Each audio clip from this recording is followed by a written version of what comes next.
नाजरीन अस्सलाम वालेकुम। सियासत की खबरों में आप सबका इस्तकबाल है। सुप्रीम कोर्ट ने आज कहा है कि अयोध्या के मुतनाज़ा मुकाम पर राम मंदिर की तामीर का हसास मसला फरीकीन के माबीन मुज़ाकरात के जरिए हल कर लिया जाना चाहिए और इस तनाज़े की खुशगवार व दोस्ताना अंदाज में यकसुई के लिए अपनी तरफ से मुसालिहत की पेशकश की। चीफ जस्टिस JS खैबर की क़यादत में सुप्रीम कोर्ट की एक बेंच ने, जिसमें जस्टिस DY चंद्रचूड़ और जस्टिस SK कौल भी शामिल हैं, कहा कि ये मज़ाहिब और जज्बात के मसाइल हैं। ये ऐसे मसाइल हैं जहां तमाम फरीक़ों को यकजा मिल बैठना चाहिए और तनाज़ा ख़त्म करने के लिए एक मुतफ़्क़ा फ़ैसले पर पहुंचना चाहिए। आप तमाम मिल बैठें और खुशगवार अंदाज में बातचीत करें। अदालत ने इन तासुरात का इजहार उस वक्त किया जब BJP लीडर सुब्रमण्यम स्वामी ने कहा कि इस मसले पर फौरी समाअत की ज़रूरत है।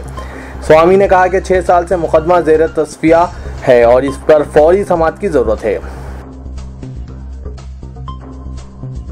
बाबरी मस्जिद एक्शन कमेटी और दीगर मुस्लिम तंजीमों ने अयोध्या तनाज़े की यकसुई के लिए बातचीत करने सुप्रीम कोर्ट की तजवीज़ पर नाउम्मीदी और शुकूक व शुबहात का इजहार किया है और कहा कि इस मसले पर बैरून अदालत तस्फिये के लिए माजी में की गई कोशिशें नाकाम साबित हो चुकी हैं।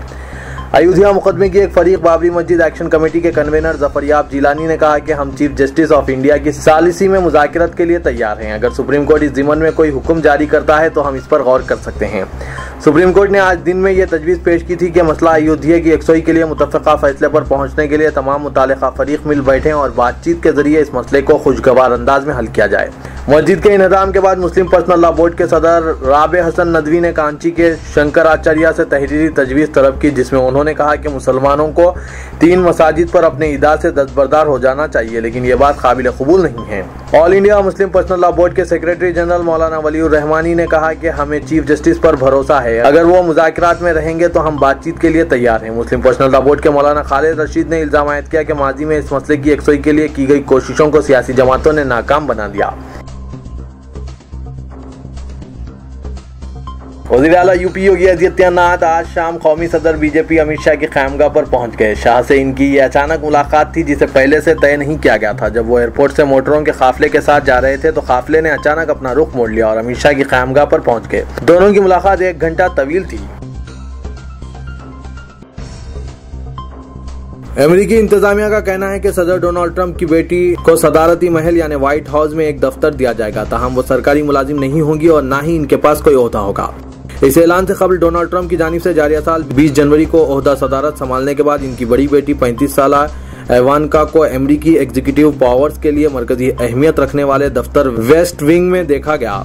हाल ही में इवानका ने व्हाइट हाउस में अपने वालिद सदर डोनाल्ड ट्रंप और जर्मन चांसलर एंजेला मर्केल के दरमियान होने वाले राउंड टेबल मुज़ाकरात में भी शिरकत की। अयोध्या मसले की आजिलाना यकसुई की जरूरत पर जोर देते हुए RSS लीडर ने आज कहा कि राम मंदिर की तामीर को तमाम हिंदुस्तानियों की ख्वाहिश के मुताबिक यकीनी बनाया जाए। सुप्रीम कोर्ट ने इस मसले की बातचीत के जरिए यकसुई की तजवीज़ रखी है।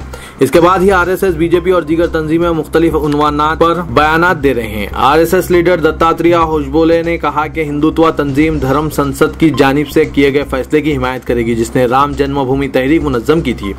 राम मंदिर का मसला धर्म संसद की जानिब से ही हल किया जाएगा क्योंकि यही लोग पूरी राम जन्मभूमि तहरीक के मुंतज़िमीन हैं। इनकी तहरीक की वजह से ही मंदिर की तामीर की राह हमवार की जा रही है और इस तहरीक में शामिल दीगर पार्टियों को भी शरीक किया जाएगा जो अदालत से रुजू हुए हैं। RSS इसका फैसला नहीं करेगी, RSS सिर्फ धर्म संसद के फैसले पर अमल करेगी। SSC इम्तिहानात के मौसर इनेकाद के सिलसिले में हुकूमत के तमाम इंतजामात के बावजूद आज खम्मम में मुबैना तौर पर अंग्रेजी पर्चे अव्वल का मुबैना तौर पर व्हाट्सएप के जरिए अफशा हुआ। इस वाक़े के बाद दोबारा इम्तिहान के इनेकाद के बारे में तजस्सुस पैदा हो गया, लेकिन रात देर गए हुकूमत ने वजाहत कर दी कि इम्तिहान नहीं होगा क्योंकि इब्तदाई तहकीकात के बाद पर्चे सवालात का अफशा नहीं हुआ बल्कि ये एक इम्तिहानी बेकायदगी थी। अंग्रेजी के पर्चे अव्वल के अफशा के वाक़े रियासत के सरहदी जिला खम्मम में पेश आया है, लेकिन इसके असरात रियासत भर में हो सकते हैं क्योंकि पर्चे का अफशा व्हाट्सएप के जरिए किया गया जो लम्हों में कहीं तक भी पहुंच सकता है। लेकिन इस बात का जायजा लिया जा रहा है कि क्या वाकई में SSC के अंग्रेजी पर्चे का अफशा होने के बाद इसे रियासत के दीगर अजला तक पहुंचाया गया है। तेलंगाना हुकूमत सुधर जाए वरना योगी आएगा। बीजेपी के रुकन एनवीएस प्रभाकर ने आज तेलंगाना असेंबली में ये रिमार्क करते हुए सनसनी दौड़ा दी। उनका इशारा दरअसल उत्तर प्रदेश के चीफ मिनिस्टर योगी आदित्यनाथ की तरफ था। प्रभाकर जो जारिया बजट सेशन में मरकजी हुकूमत और नरेंद्र मोदी के हवाले से रियासती हुकूमत को तनकीद का निशाना बनाने में पेश थे, आज फिर एक बार उन्होंने मुख्तलिफ शोबों में नरेंद्र मोदी हुकूमत के ताउन का हवाला दिया और इल्जाम आयद किया कि रियासती हुकूमत मरकजी इमदाद का इस्तेमाल करने में नाकाम हो चुकी है। बीजेपी और नरेंद्र मोदी का तस्करा करते हुए टीआरएस हुकूमत को निशाना बनाने पर वजीर बरकी जगदीश्वर रेड्डी ने एतराज किया, जिस पर प्रभाकर ने यह कहते हुए हुकूमत को निशाना बनाया, अगर हुकूमत अपने रवैये में तब्दीली नहीं लाएगी तो जान लें कि तेलंगाना में भी योगी आएगा। इनके इस रिमार्क पर टीआरएस अरकान हैरत में पड़ गए और रिमार्क्स करने लगे कि तेलंगाना में केसीआर ही रहेंगे। महकमा अखिलती बहबूद की मुख्तलिफ स्कीमात के लिए 63 करोड़ 24,50,000 रुपए की इजराई के अहकामात जारी किए गए। सेक्रेटरी अखिलती बहबूद सैयद उमर जलील ने मालियाती साल 2016-17 के बजट से यह रकम जारी की है। Centre for education development of minority के लिए 1 करोड़ 50 लाख रुपए जारी किए गए। बजट में 3 करोड़ रुपए मख्तस किए गए और पहले मरहले में 75 लाख रुपए की इजराई अमल में आई। CEDM को मजीद 75 लाख रुपए की इजराई बाकी है। तेलंगाना हज कमेटी के लिए 75 लाख रुपए जारी किए गए हैं। इस तरह ये जारिया साल हज कमेटी के लिए मख्तस करदा 3 करोड़ रुपए का मुकम्मिल बजट जारी हो चुका है। Telangana minority and Christian finance corporation के लिए 2 करोड़ 62 लाख रुपए की इजराई अमल में आई है और मजीद 2 करोड़ रुपए की इजराई बाकी है। वक्फ बोर्ड के तहत ऐमा व मुअज्जिनीन के माहाना एजाजिया के सिलसिले में 32 करोड़ 50 लाख रुपए जारी किए गए। इस स्कीम के सिलसिले में 65 करोड़ रुपए बजट में मुख्तस किए गए थे और पहले मरहले में 16 करोड़ 25 लाख रुपए जारी किए गए। मजीद 16 करोड़ 25 लाख रुपए की इजराई बाकी है। उर्दू घर शादी खानों की तामीर के लिए 1 करोड़ 50 लाख रुपए की मंजूरी दी गई। ओवरसीज स्कॉलरशिप स्कीम के लिए 15 करोड़ रुपए, तेलंगाना स्टडी सर्कल के लिए 3 करोड़ 50 लाख रुपए, मक्का मस्जिद और शाही मस्जिद की तामीर और मरम्मत के लिए 1 करोड़ 87 लाख रुपए और ट्रेनिंग एंड एम्प्लॉयमेंट स्कीम के लिए 2 करोड़ रुपए जारी किए गए। मजलिस-ए-इत्तेहादुल मुस्लिमीन के सदर व रुकने पार्लियामेंट हैदराबाद असदुद्दीन अवैसी ने आज कहा कि बाबरी मस्जिद का मुकदमा मिल्कियत से मुतालिक है और वो देखना चाहते हैं कि आया इस मसले में बीजेपी कायदीन के खिलाफ साजिश के इल्जाम आयद किए जाते हैं या नहीं। असद ओवैसी ने ये रिमार्क सुप्रीम कोर्ट की राय के पस मंजर में दिए। अदालत ने फरीकीन को मशवरा दिया कि वो बाबरी मस्जिद राम मंदिर तनाज़े का हल दरियाफ्त करने की कोशिश करे क्योंकि ये एक हसास और जज्बाती मसला है। अपने ट्वीट में असद ओवैसी ने कहा कि वो देखना चाहते हैं कि आया LK अडवाणी, मुरली मनोहर जोशी, उमा भारती वगैरह के खिलाफ बाबरी मस्जिद इन्हदाम केस में साजिश के इल्जाम आयद किए जाते हैं या नहीं। रुकने पार्लियामेंट ने इस उम्मीद का इजहार किया कि सुप्रीम कोर्ट में बाबरी मस्जिद शहादत केस के बाद से ज़ेर-इल्तवा तौहीन अदालत की दरख्वास्त पर भी कोई फैसला होगा। उन्होंने ट्वीट में कहा कि बराए मेहरबानी याद रखिए कि बाबरी मस्जिद केस मिल्कियत से मुतालिक है, जिस पर इलाहाबाद हाई कोर्ट ने पार्टनरशिप केस की तरह फैसला सुनाया था, जिसके खिलाफ अपील सुप्रीम कोर्ट में ज़ेर-इल्तवा है। असदुद्दीन अवैसी ने कहा कि इस फैसले के लिए कि मुतनाज़ा अराजी का हकदार कौन है, सुप्रीम कोर्ट में रोजाना की बुनियाद पर समाज की हिमायत की। उन्होंने कहा कि RSS की हठधर्मी और सख्त मौक़िफ़ के बाद इससे पहले बातचीत की 6 मरतबा कोशिशें नाकाम हो चुकी है। उन्होंने कहा कि RSS को चाहिए कि वो अपनी ही हुकूमत से ये कहें कि जो इस वक्त इख्तिदार पर है कि सुप्रीम कोर्ट से रुजू होकर गरमाई तातीलात के दौरान रोजाना की बुनियाद पर इस मामले की समाअत के लिए दरख्वास्त करें। उन्होंने कहा कि अदालत को बिलावक्फा समाअत के जरिए फैसला करने दीजिए। उन्होंने तवक्को जाहिर की कि सुप्रीम कोर्ट तहकीर अदालत की दरख्वास्त पर भी फैसला करेगी जो बाबरी मस्जिद की 1992 में शहादत के बाद से अब तक ज़ेर तस्फिया है।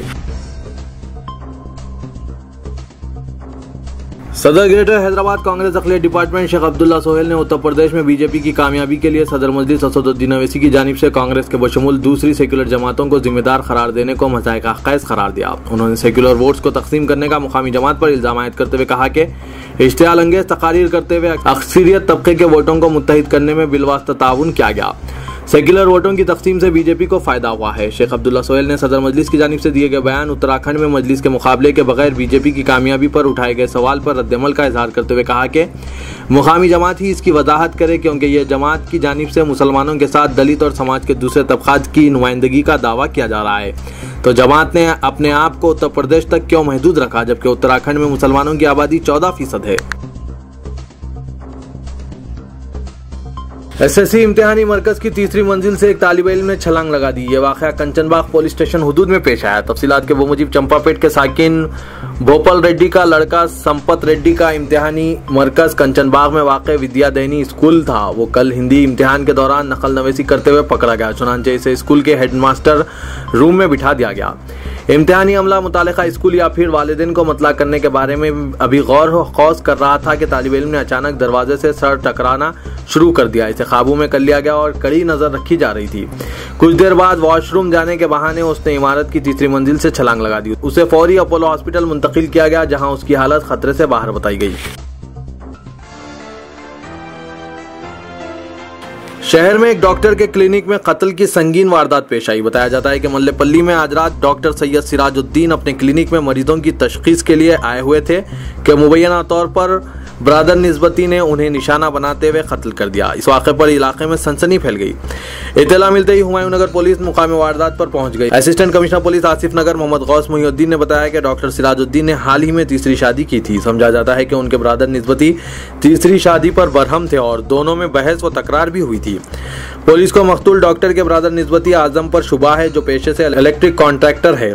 पुलिस जराये के बमुजिब आजम ने खुद सुपुर्दगी इख्तियार कर ली, लेकिन पुलिस ने इसकी अब तक तौसीक नहीं की। हुमायूं नगर पुलिस ने कत्ल का मुकदमा दर्ज करते हुए तहकीकात का आगाज कर दिया। शादी के लिए इसरार करते हुए लड़की को डराने की कोशिश में एक नौजवान ट्रेन की जद में आकर हलाक हो गया। काचीगुड़ा रेलवे पुलिस के मुताबिक 25 साला सैयद रज़ाक साकिन आजमपुरा एक तालिबा से मोहब्बत करता था। लड़के के घर वाले शादी के लिए रजामंद थे। वो लड़की को लेकर मलकपेट रेलवे स्टेशन पहुंचा और इससे शादी की बात की। लड़की ने नौजवान को बताया कि शायद इसके घर वाले रिश्ता कबूल नहीं करेंगे। नौजवान ने लड़की से शादी के लिए इसरार करते हुए इसे डराने प्लेटफॉर्म से पटरियों पर छलांग लगा दी। इस असना में फलकनुमा से काचीगुड़ा जाने वाली ट्रेन वहां पहुंच गई। नौजवान खौफ के आलम में प्लेटफॉर्म की तरफ दौड़ने लगा। इस दौरान ट्रेन ने इसे टक्कर दे दी, जिसके नतीजे में वो शदीद जख्मी हो गया। हॉस्पिटल मुंतकिल करने पर जान बर ना हो सका।